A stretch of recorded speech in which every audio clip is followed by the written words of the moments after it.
So what's up with this Bitcoin stuff? It seems like financial advisors and cryptocurrency are like oil and water. In a recent LinkedIn survey I did, I found that most financial advisors think that cryptocurrency is too dangerous to invest in or won't do it until they learn more about it over the next 1 to 3 years. Let's break this open and learn how financial advisors can add Bitcoin and other digital assets to your clients' portfolios, if you should be doing it, and the whole story. So I'm here with AJ Neri of HeightZero, which is a turnkey digital asset management platform. Hello, AJ. Hi, Sarah. It's nice to be with you. Thank you. And before we get started, I just want to be clear that nothing in this podcast can be interpreted as an investment recommendation of any type. I have no affiliation with HeightZero or any other company mentioned in this podcast. And as always, do your own research before investing for yourself or for your clients. So let's get into it. AJ, before we get into what is Bitcoin and blockchain, I just wanted to start with the definition of what is money. How do we define money? Like a store of value, right? Exactly, exactly a store of value. It's we sort of agree that we currently have our money at banks, and they will loan that out, and there's a whole money supply issue. But really, I think money is something that someone can use to buy goods or services. Right. Okay. The definition of money that we just went over, and I think it's also useful to talk about what is a fiat currency. Right. So fiat currency is, the US dollar, the euro, the yen. It is money that is backed by a government, and that could be, and that money is backed by sort of the taxing power of the government or the sovereign wealth nation of that government. That's what sort of fiat currency is. And that's traded all across the world over the FX exchanges. Yeah, okay, exactly. So at first what happened if you look at the history of money in our country, United States, FDR made the dollar unpegged to gold. It originally used to be pegged to gold, okay? And when FDR unpegged the dollar from gold, then all of a sudden you could create extra money without having anything of underlying value to go with it. And then former President Nixon did away with the gold standard 100%. And then the US dollar becomes a fiat currency, like AJ said, which is backed only by the full faith and the taxing power of the US government. And at that time, it's important to note that that the US dollar became the global reserve asset. Right. Okay. So what is Bitcoin? Right. So I'd like to start, if it's okay, with sort of blockchain in general, because I think that's really important to understand. So, whenever I sort of start to talk about blockchain, it's as if it's some mythical creature like Narnia, which it is definitely not. Blockchain can be as complicated or as simple as you'd like, but really, basically, all the blockchain is a shared database. It's a shared database with many actors. And those actors are responsible for being the checks and balances on that database. And I'll give you an example. So if you walk into your bank and you give $100, well, your bank's going to look at you and say, okay, Sarah deposited $100. They're going to go back to their database. They're going to write it down and say, Sarah has $100 at our bank. Then they're going to loan that money. Or if it's a, nefarious bank, they could just erase your database and say, oh no, Sarah, we never got your money. And then your money's gone. And that's sort of a centralized database, and that can happen. The blockchain is a shared database. So what would happen if when you walked into the bank and that bank was on the blockchain and you deposited $100, they would write an entry into that database and say, Sarah now has $100. But then Citibank could also see it and say, yes, I agree, Sarah has $100. And Goldman says, yes, Sarah has $100. And so they are all verifying that transaction. So if someone tried to take your money out of your original bank, the other banks would say, no, you can't do that because we don't verify that Sarah is actually trying to take that out. If your bank tried to move it without your permission, you couldn't do that. That's all the blockchain is. It's a shared database. There are private blockchains and there are public blockchains. The example that I just gave you was a private blockchain. And those are actually happening now in production as we speak. They're being used for trade settlement, for transferring money across the world. And in general, they are financial institutions that have all grouped together and say, we will have a private blockchain that we all agree that we'll manage. The difference on a public blockchain and a private blockchain is that you and I can't be a member of that. It's controlled by the governing body. So if I wanted to go in and see all the transactions that are on that blockchain, I wouldn't be allowed to. So that's a private blockchain. The public blockchain is something like Bitcoin and Ethereum, where if you have a computer and you have an internet connection, you can download all the transactions that are on the Bitcoin blockchain. And so that blockchain is public to anybody. So, and you'll see on there a transaction from one wallet to another public wallet with a timestamp, and that'll be there in perpetuity. So it's almost like if you gave me $100 on the street, imagine that there are 20,000 people witnessing to that transaction and approving that transaction saying, yes, Sarah just gave AJ $100. That's a public blockchain, and that's what really Bitcoin is. What is a Bitcoin miner? Okay, so Bitcoin miner is someone that mines the Bitcoin and approves those transactions. So it's a Bitcoin miner, in my example, is one of those 20,000 people. And so they are incentivized to keep the network running because they get paid in Bitcoin to do that. Back when Bitcoin started in 2009, mining Bitcoin was relatively easy. You didn't need a lot of energy. You didn't need a lot of computer resources. But as the network grew and became more complicated, every time the Bitcoin miner was solving that sort of cryptography problem or that algorithm problem, it became more and more difficult. And so all the miners are racing to approve the most recent transaction. And so if you have more power or more computing power or more graphic cards to solve that math problem, then you will go ahead and make more money because you'll be solving more of the blocks. I explain it as though Bitcoin mining is, imagine there are 10 people sitting in a room and they're all sitting at a desk with a 1,000-piece puzzle right in front of them. And it's a race to see who can solve that puzzle first. All the puzzle pieces are red.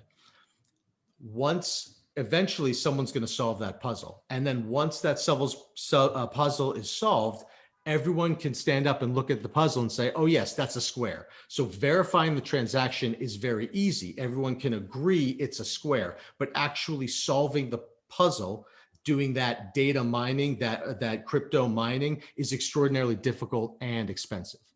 When I deposit my money at Wells Fargo or wherever, I feel safe because of the insurances that with the FDIC, that if something happens and someone from Wells Fargo, if the IT person that's doing the accounts that day decides to zap my balance to zero and I have evidence that I've put the money in, I feel confident that I'm not going to actually get ripped off. But how do I know these Bitcoin miners from the next person? Like, how do I know that they're ethical people that aren't going to rob me? Sure. So the difference, I think, between what you're talking about and the Bitcoin miners is that the miners don't hold your wallet. They don't custody your assets. Your assets are going to be custodied at a custodian, or you could have your own hardware wallet, which, for the record, I would not recommend, because those are the stories where you hear about people actually losing their money when they forget their pass key, and then all of a sudden they've got money, sort of stored on this USB drive, but they can't get at, or not money, Bitcoin, stored on this USB drive, and they can't get at it. That's a hardware wallet. That's called cold storage. There's also a hot wallet, which sits on an exchange like, Coinbase or Gemini or BitGo. These are custodians. So you should really think of those custodians just like you think of Coinbase. Schwab. Like, everyone hears about Coinbase. What is Coinbase? Coinbase is a custodian and exchange. So what Coinbase does is they will take your US dollars and they will convert them into Bitcoin. They will also hold the wallet for you. So you don't need to take the wallet with you. All you need to do is log into your Coinbase account and it'll be there, just like you log into a Schwab account. Okay, so they're the custodian, just like Charles Schwab is a custodian. Exactly. And they Okay. just went public. So, I mean, they Right. are, Like a they're few weeks US ago. regulated. They are, I understand exactly where you're coming from. And I think that's sort of the way that Bitcoin started. I mean, it started in 2008 because of the financial crisis. So a lot of it is built on the distrust of the financial institutions and the government. But I completely understand what you're saying. Whereas when I put my money in Wells Fargo, I've got FDIC insurance. The government is going to back my funds. So infrastructure has been built to make Bitcoin look a lot similar to other assets in the world. But there's no insurance on it. If one of the custodians, if Coinbase has a rogue employee that's, let's say I have $2 million in net worth and I put it in Coinbase's, my wallet at Coinbase, and they steal it away and go spend it on shoes, what happens to my money? Right. What happens to me? Yeah, absolutely. So I can't speak to Coinbase specifically because we don't work with them, but you can actually insure your Bitcoin. There are custodians that are insured. I feel hesitant to say what the number is, but I know that a bunch of the custodians are in the hundreds of millions in terms of insuring Bitcoin. They're also in the business to make sure that their clients don't have money stolen from them, because the U.S. government's not going to be, they're not going to turn a blind eye to just all of a sudden losing client funds. So these custodians have really been built with lots of checks and balances. Like there's one custodian where if you try to add a wallet to your account, there's a 2-day period that they verify that you're the actual person trying to add the wallet and move your assets. So, they've been very, all the custodians have been extraordinarily security focused to make sure that you can't have rogue employees coming and stealing your Bitcoin and then disappearing somewhere. That stuff happened 5 years ago, 7 years ago, when really Bitcoin was just starting out as a digital asset. What is an NFT? Okay. So an NFT is a non-transferable, non-fungible token. So what Bitcoin did, I like to quote Eric Schmidt, which he said sort of what blockchain and Bitcoin did is it created technology that allows us to create digital scarce assets. When I was in college, I grew up in sort of the Napster era where, people were stealing music and there were all these different types of platforms where you could grab songs. So in terms of a digital asset, there was no way to make it scarce and no way to prove that you are the only person that owns that digital asset. And that's what an NFT does. It's a digital asset that sits on a blockchain that can represent something physical, or it can just represent a digital file. So like an example is there's artwork, digital artwork are now being considered NFTs. The first tweet from Jack Dorsey was turned into an NFT and sold for like $750,000.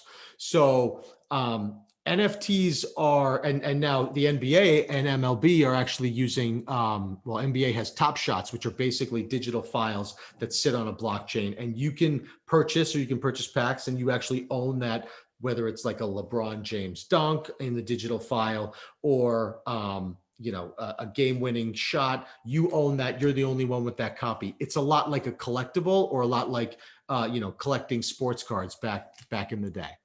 But could people own these things before using US No, dollars? well, no, because they didn't really exist.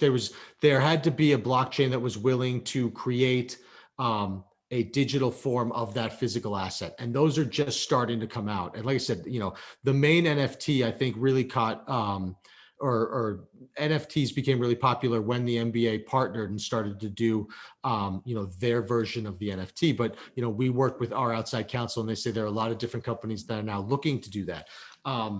The idea of having a collectible or having something that is digital and scarce, I sort of understand the value for that. I personally don't own any NFTs, and I don't invest in them because it is more of like a collectible, almost like imagine you have a Picasso that you can then sort of split up into 2,000 slivers. And so rather than owning the painting yourself, you own a small slice of it. That's sort of what an NFT does. But NFT is still like an even more emerging technology than blockchain. I'm sorry, than Bitcoin and Ethereum. They haven't been around for as long.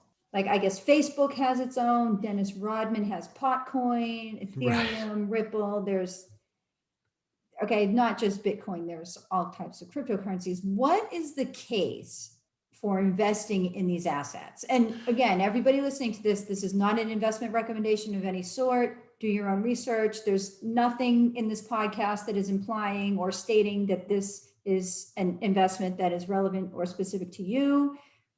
Do the research yourself, everybody. Yes, I appreciate that. Thank you, because I don't have to do it now. Our platform only and our company only allows advisors to invest in Bitcoin and Ethereum. And the reason for that is the SEC has come out and said that those are non-security digital assets. And so that's really important because, Bitcoin and Ethereum specifically have been around, pretty much the longest, and they're the best well-known, and we feel like they have the best security around them. And the regulation has been a lot clearer than some of these other cryptocurrencies. So, I would say that specifically the investment case for Bitcoin and Ethereum would be, there's a non 0% chance that Bitcoin and Ethereum are going to be sort of change kind of the way that we function as a society in the future. And there are kind of three different types of people that kind of believe in Bitcoin, why you should own it. There's like the philosophical theory where people believe that banks can't be trusted, governments can't be trusted. This will be the new global reserve, and it won't no longer be the dollar. There won't be a dollar in yen. Everything will be priced in Bitcoin. For me, that's a little bit of a bridge too far. I don't think the U.S. government's going anywhere, or those sort of other countries. But there's a second group that looks at it from like a macro point of view, just like a digital gold, where there will be U.S. dollars, there'll be yen, there will be euro, but there'll also be gold, and there'll also be Bitcoin as an alternative investment asset class. And really, companies and people are starting to use this as a store of value as well as an inflation hedge, because I think the prevailing wisdom is that fiat currencies are being devalued and inflation is sort of rising, and they would like a scarce asset that's digital, that is finite. They can't, there's going to be 21 million Bitcoin ever. You can't create more. So there's no way that it can be devalued that way. And so I think that let's just make it clear to the people listening, though, how does the value of one of these digital currencies change? What changes it? It changes just like, any sort of other capital market where it's complete supply and demand. I think that early on it was theoretical, really. It was a speculative asset where I believe that, Bitcoin is going to be adopted in, as a payment processor, and therefore it'll have value on the chain. So therefore I'm going to buy some. Now it is actually becoming a lot more accepted in terms of, like we said, money, buying goods and services. You can buy your Tesla with Bitcoin. People are accepting it for, real estate transactions. Like I've heard of for record albums. Exactly, record albums. I mean, you can actually take your Bitcoin and go buy something. You wouldn't go buy a cup of coffee, but from like a store of value, if you had a larger purchase or something like that, you can use Bitcoin now. It's being accepted as what we talked about earlier, as a form of money, as a store of value. As a store of value. I mean, think of it, instrument that trades on an exchange, and people feel like it's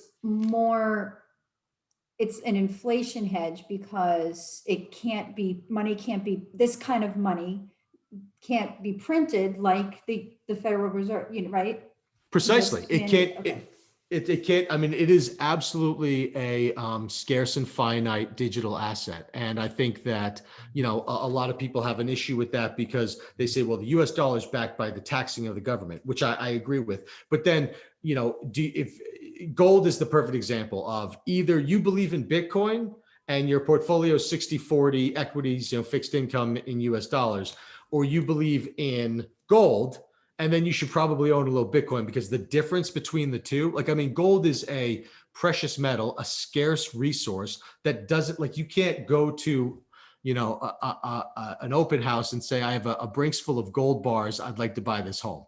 Like that's not, it doesn't work like that because the custody is so different. So, I think there are two schools of thought. Either you believe in these sort of alternative investments or alternative assets that are going to provide a inflation hedge in the future, or you don't. And that's totally fine. I believe that as a financial advisor, your only responsibility is to have an opinion. Just be educated enough to say, I don't believe in it. I don't want my clients to have any part of it. Fantastic. Or be like, this might have value in the future. I might put, a very small portion of my client's portfolio, like your gold, or if you're 2% gold, then you do 1% gold, 1% Bitcoin.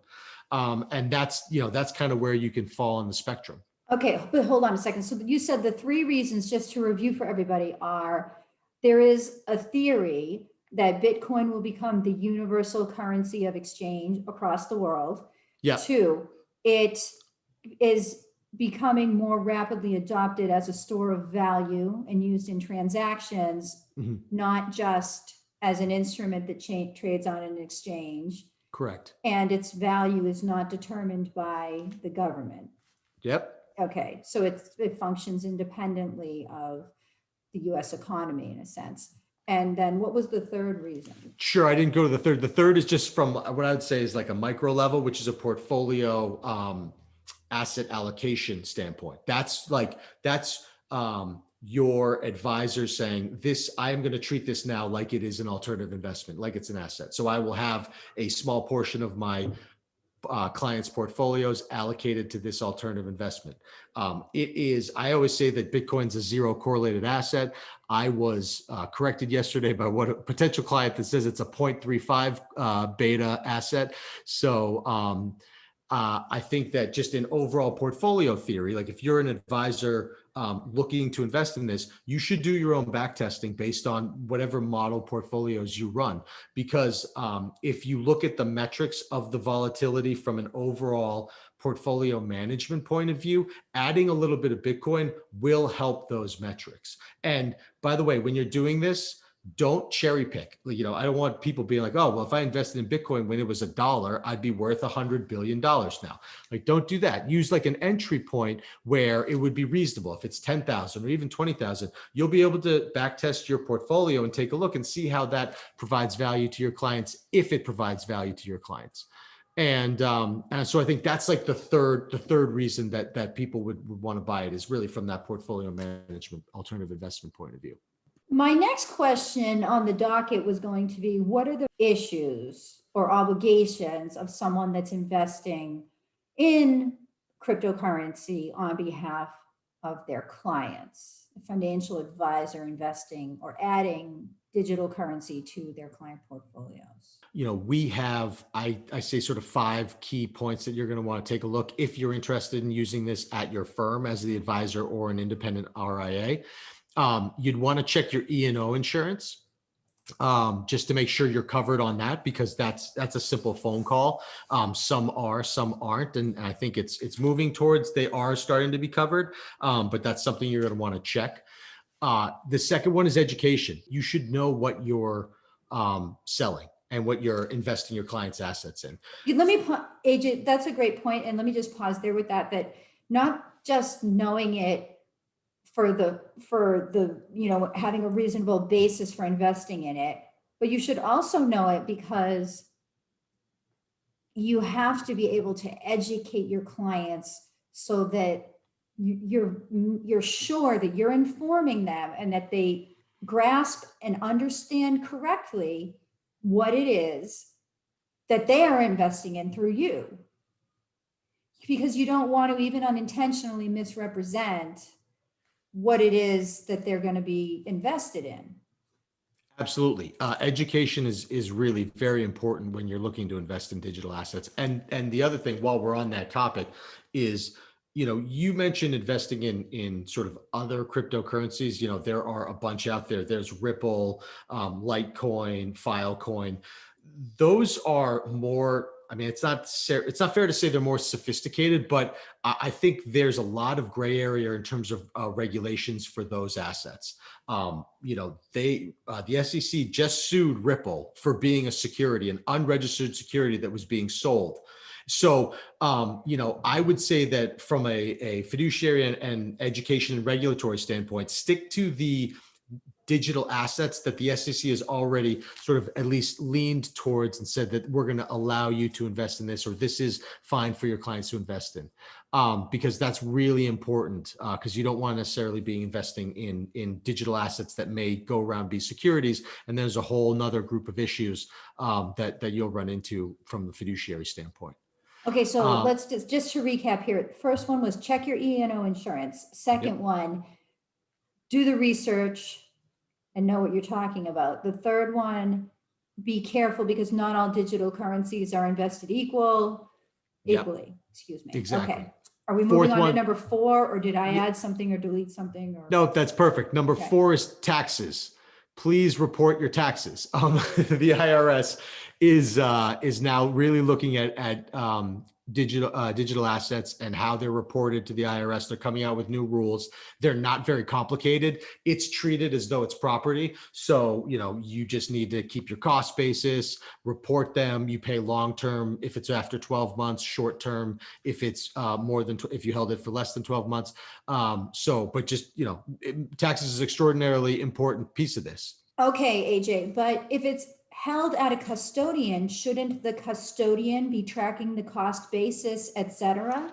They are, but some custodians may not report to the IRS what it is. So, like you're responsible for your own self-reporting for the digital assets. So you need to tell the IRS sort of where you bought it, where you had it. Now that all information is being stored, but it's still your responsibility, just like it is for a stock as well, to notify the IRS that you had this gain or loss in your portfolio.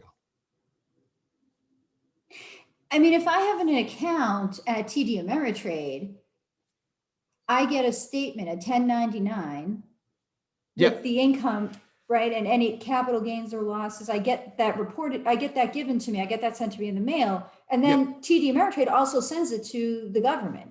Correct. And You're saying these custodians, not all of them send it to the government?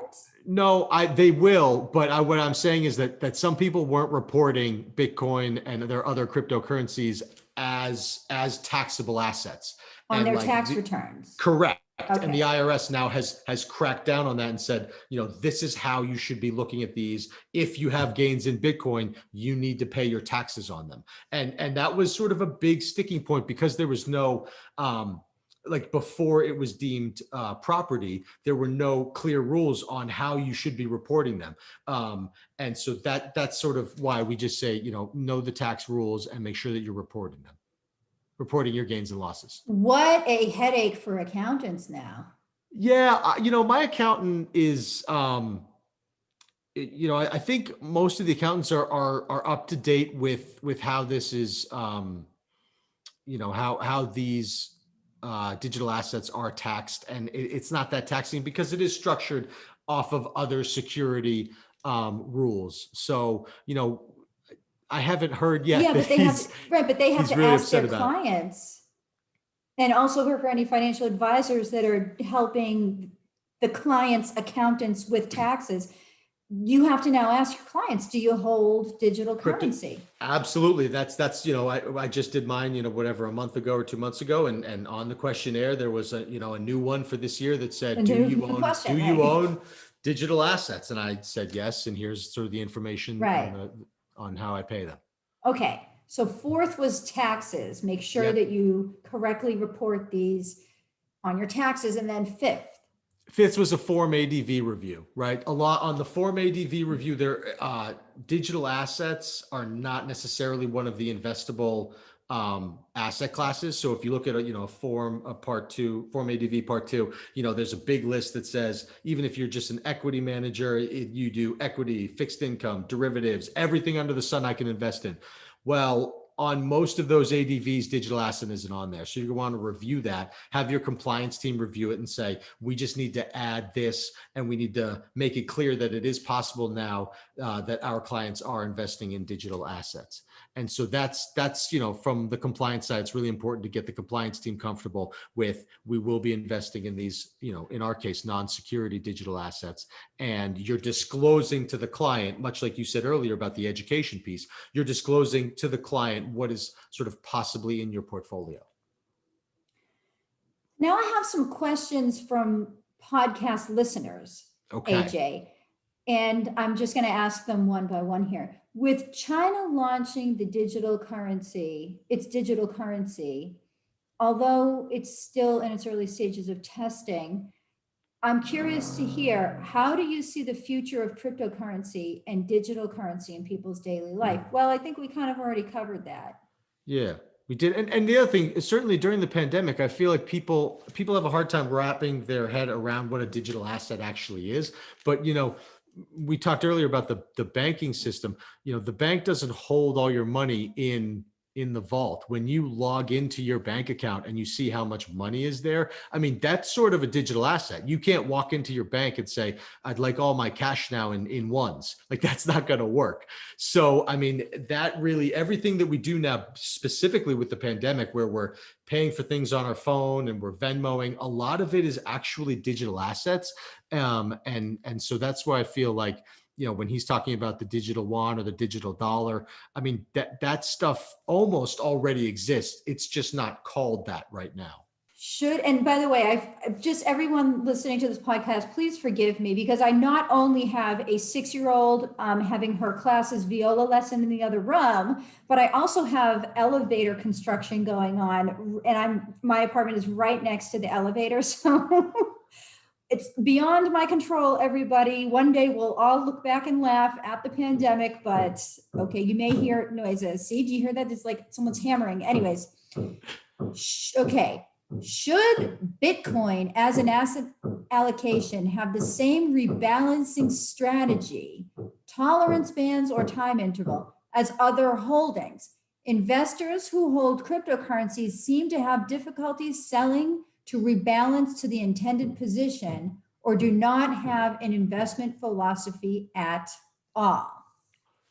So that's a great question. I think that, it's all about your investment philosophy in Bitcoin and what you think it is or why you're holding the asset. I think from a financial advisor standpoint, I would always say that you should not make an exception for this asset. If you rebalance quarterly, rebalance all your assets quarterly, whether they're alternative investments or equity investments or fixed income investments. If you have bands that say, my alternative investments can only go from, call it 3% to 6%. Well, if it appreciates past 6%, do a rebalancing.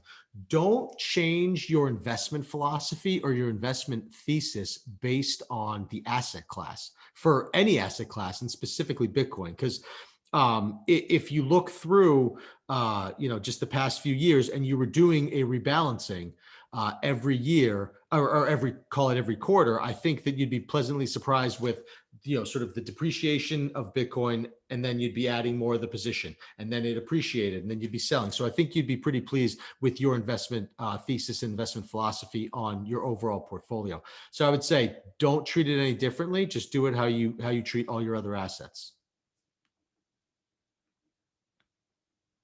What is a TDAMP? You're part of a turnkey digital asset management platform, AJ. What is that?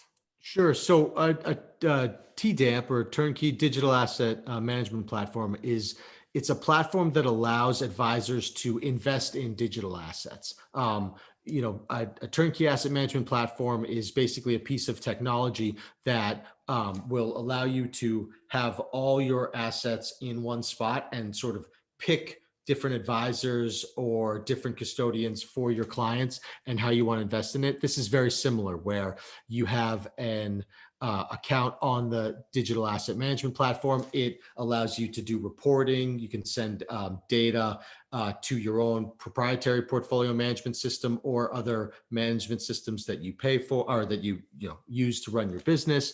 And it's a way that you can sort of manage your digital assets in one central place for all your different clients. Because, in the past, it was very difficult to really have any of your clients invested in any digital assets, because you'd have to have maybe a login for each client. So forget each custodian, you'd have, a login for every client. So it's just a way to kind of centralize and allow for that management in a more, what I would say, like traditional independent FA structure, like an SMA structure.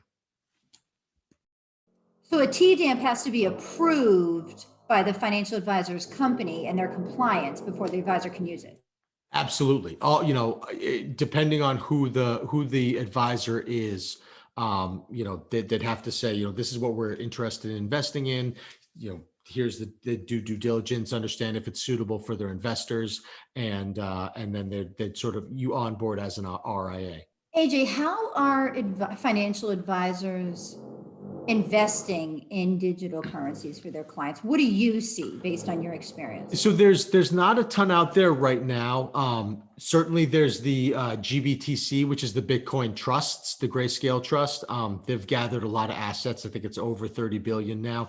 But what is that exactly? So that's it's a Bitcoin trust. So it trades on an exchange. However, you don't actually own Bitcoin or Ethereum. You own shares of a trust, almost like a closed-end fund. So it's different than investing in Bitcoin. It's a proxy to invest in Bitcoin.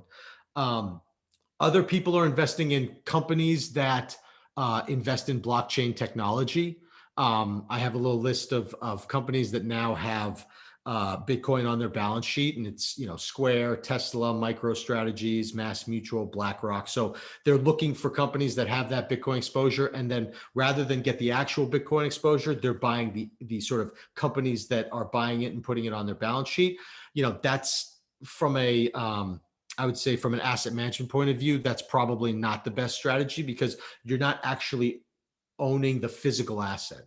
And then they're sending their clients to retail platforms, which, I had a friend who runs a $1 billion RIA, and he put together a Word document that told his clients how to open up a Coinbase account, which stresses me out, to be honest with you, because I'm always worried that you're sort of telling them that, like, this is a preferred custodian or you should do this, and not really kind of having the assets in-house and really making sure that they're not putting all their money in Bitcoin.